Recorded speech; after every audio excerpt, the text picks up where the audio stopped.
जय हिंद दोस्तों।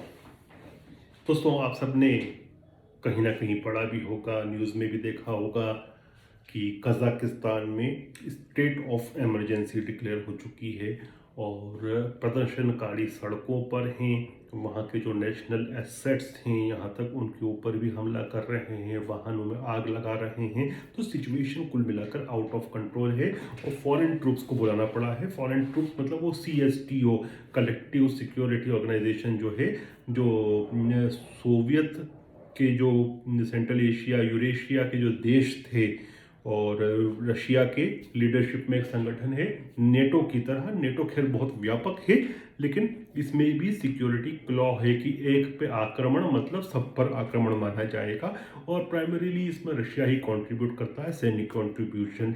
तो CSTO के या प्राइमरीली हम ये कहें कि रशियन ट्रूप्स को वहाँ बुला लिया गया है।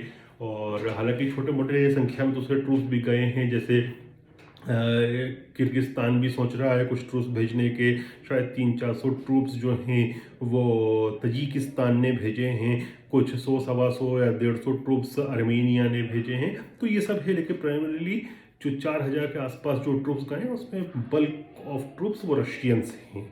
और जो हालात बने हैं उस पर अब जो है वो छीटाकशी भी अलग अलग देशों की तरफ से शुरू हुई है। रशिया कहता है कि ये तो यूनाइटेड स्टेट्स ऑफ अमेरिका करवा रहा है, वो चाहता है कि एक सेंट्रल एशियन जो देश है जो कि प्राइमरी रशियन खेमे में आता है वो उसमें कहीं ना कहीं विस्फोटक स्थिति बने, चीज़ें अस्थिर हो जाएं। और अमेरिका कहता है नहीं, ये तो पुतिन करवा रहे हैं, वो चाहते हैं कि कजाकिस्तान को भी रशिया में मर्ज कर लें।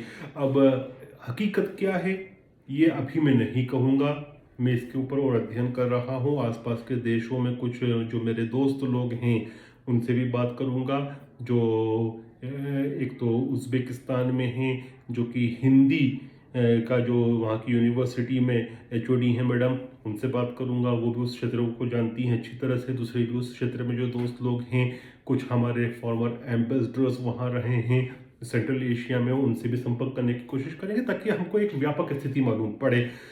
लेकिन यदि मुझसे पूछें आप, तो मुझे लगता है कि कुछ ना कुछ तो वहाँ पर फॉरेन हस्तक्षेप है।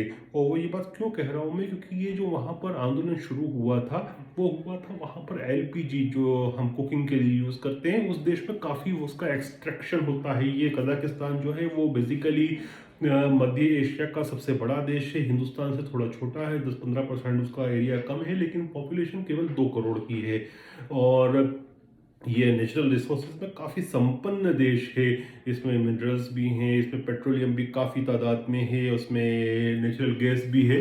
तो ये एक साधन संपन्न देश है और इसकी इकोनॉमी भी पिछले कुछ समय में काफ़ी ग्रो हुई है।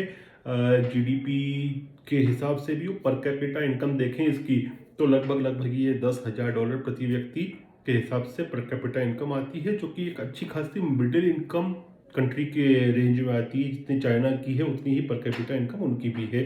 लेकिन LPG की वहाँ पर सरकार ने जो कीमतें थी वो जस्ट डबल कर दी थी, क्योंकि वो कहीं ना कहीं उसके ऊपर जो अपनी तरफ से योगदान देते थे उसको हटाना चाह रहे थे।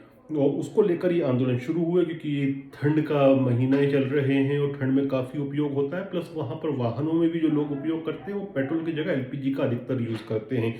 तो उसको लेकर ये आंदोलन शुरू हुए। लेकिन मुझे नहीं लगता कि ये आंदोलन केवल उसको लेकर थे, ये हाईजैक हुए हैं। क्यों बोल रहा हूँ मैं, क्योंकि यदि केवल उसी को लेकर थे ये आंदोलन, तो जब सरकार ने रोल बैक कर ली प्राइजेस को तो ये अपने आप सब्साइड हो जाने चाहिए था, लेकिन ऐसा हुआ नहीं है। और जो स्लोगन चल रहे हैं वहाँ के जो फॉर्मर प्रेसिडेंट थे नूर सुल्तान, जो कि आप कह सकते हैं कि वो फॉर्मर प्रेसिडेंट क्या, आज भी सबको सत्ता को उन्हीं ने कब्जा कर रखा था। और सोवियत टाइम से जो बिखराव हुआ उसके बाद से वो ही वहाँ पर एक तरह से कह सकते हैं कि पूरी सत्ता पर कब्जा था उनका, नूर सुल्तान का, इस लेवल तक के कि उन्होंने यहाँ तक कि वहाँ कैपिटल का नाम भी अपने नाम पर कर दिया।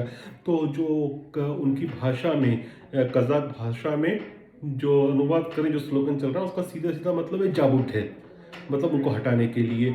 तो इसमें कहीं ना कहीं फॉरेन हैंड इसलिए दिखता है क्योंकि उग्र जो हो रहा है आंदोलन, वो लगता है कि ये छोटी सी कंट्री, शांति प्रिय कंट्री में इस प्रकार से उग्र आंदोलन होता है तो किसका हाथ है, वो रशिया का हाथ है या यूनाइटेड स्टेट्स का, ये बोलना मुश्किल है। लेकिन किसी का तो बाहरी शक्ति का हाथ है। और अभी वहाँ की सरकार ने जो है वो फायर करने का विदाउट वार्निंग भी आदेश दिया है ट्रूप्स को। अब ये जो CSTO के ट्रूप्स गए हैं ये शांति ट्रूप्स के रूप में गए हैं, क्योंकि शांति ट्रूप्स यदि आप बात करें UN के सिद्धांत के हिसाब से तो वो किसी का भी साथ नहीं देते हैं दोनों पक्षों में से, वो सीधे केवल ये करते हैं कि चीज़ें स्टेबलाइज हो जाएं। अब क्या ये सरकार को बचा कर रखने के लिए गए हैं जैसे रशियन ट्रूप्स बशर अल असद के लिए सीरिया में गए, या फिर ये शांति ट्रूप्स के रूप में गए, ये अभी कुछ समय में मालूम पड़ जाएगा। लेकिन स्थिति वॉलेटाइल है और कहीं ना कहीं इसमें किसी भी फॉरेन देश का हस्तक्षेप है, वो यूनाइटेड स्टेट्स हो सकता है, वो रशिया हो सकता है, अभी मैं कहूँगा नहीं ये बात, लेकिन कहीं ना कहीं इस फ्लूइड स्थिति में फॉरेन हस्तक्षेप को आप इग्नोर नहीं कर सकते। और एक कंट्री जिसने काफ़ी ज़्यादा इंफ्रास्ट्रक्चर, अच्छा इंफ्रास्ट्रक्चर बनाया, क्योंकि पेट्रोल से जो कमाई हुई, ये बात सच है, वहाँ पर कोई इस प्रकार की फ्रीडम ऑफ स्पीच या ऑटोक्रेसी डिक्टेटरशिप टाइप की थी। हालांकि मुझे लगता है कि नूर सुल्तान का पतन का जो समय आ गया है, क्यों आ गया है, क्योंकि जैसे कोई भी डिक्टेटर का पतन होता है वैसे ही पतन होते हुए दिख रहा है कि एक साथ पूरी जो मूवमेंट है उनके खिलाफ चल रहा है। लेकिन अभी भी मैं ये कहूँगा कहीं ना कहीं फॉरेन हैंड हो सकता है, इसमें किसका होगा हम इस पर अगले वीडियो में संवाद करेंगे। जय हिंद, जय भारत।